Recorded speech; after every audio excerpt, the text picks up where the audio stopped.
Hey guys, Austin here. This is a 1973 Bolens HT18 I got in early December thanks to the guys on the Bolens Facebook group that pointed this in my direction shortly after it was posted online.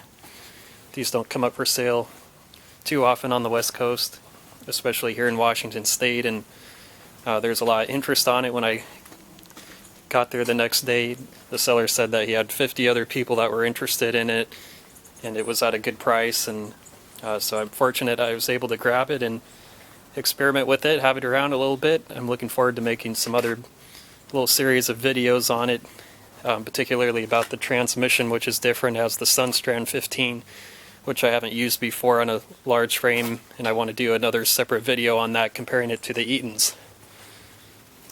It's definitely very much a workhorse. It's not pretty, it has good bones, but it's a good restoration candidate, or just use it as is and improve upon what it already is.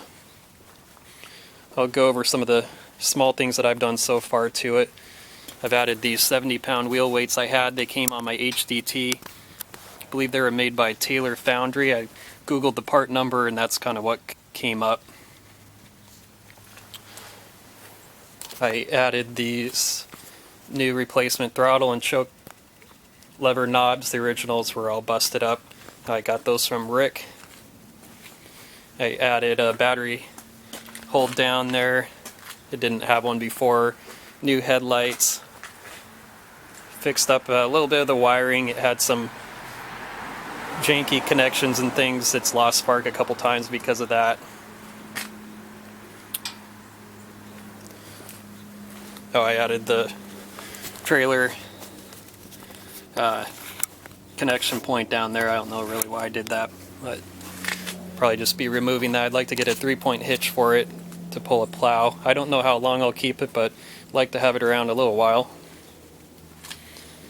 It's got a love it or hate it Harley Davidson style exhaust stack on it. Looks like it's out of the Screamin' Eagle catalog.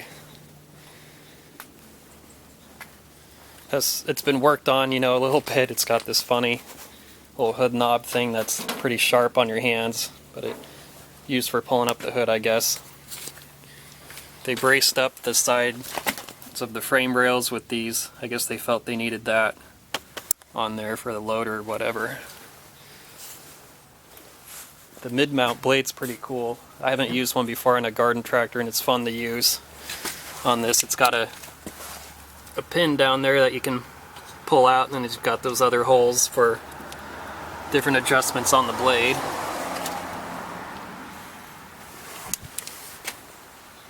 I adjusted the hydro linkage. It was really slow in reverse, and I don't know why that was, but I got it. Now it just flies now. It goes like it should.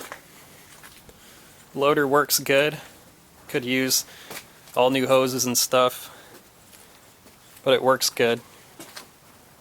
It's been worked on too. Like I said, it's got a different, somebody replaced one of the hard lines, and it's got this rubber line. That one's supposed to be a hard line. I don't know why they did all that, but they did.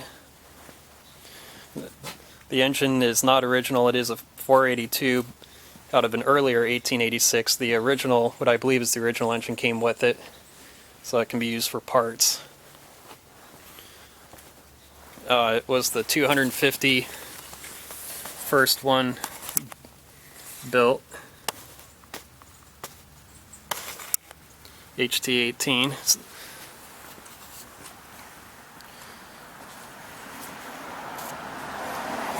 Somebody cut out this, I guess you could call it easy access port for one of the hydraulic line fittings. This lever here is really tight. I'm sure they cut it out. Try and work it loose. The spool valve, it works, but it's really tight. I'd like to replace that. I've tried working it loose with PB Blaster and things. It just doesn't really want to come back.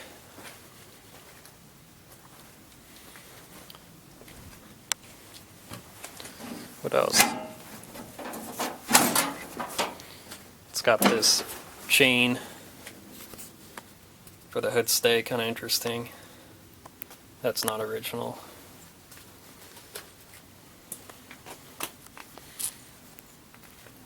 But yeah, it runs pretty good. I'll fire it up.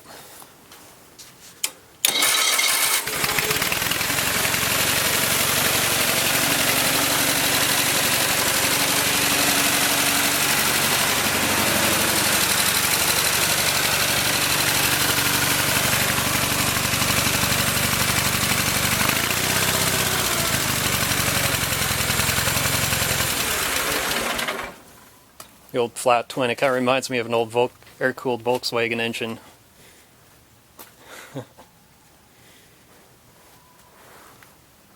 Definitely a lot different than the HDT in a lot of respects for sure. But yeah, I just wanted to do a walk around video of it. I'll plan to do some others of it. Don't know how long I'll keep it, but it will be around for a little while.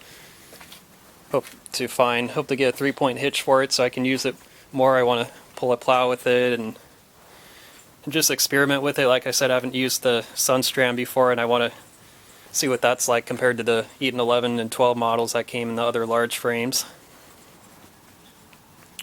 So yeah, thanks for checking it out.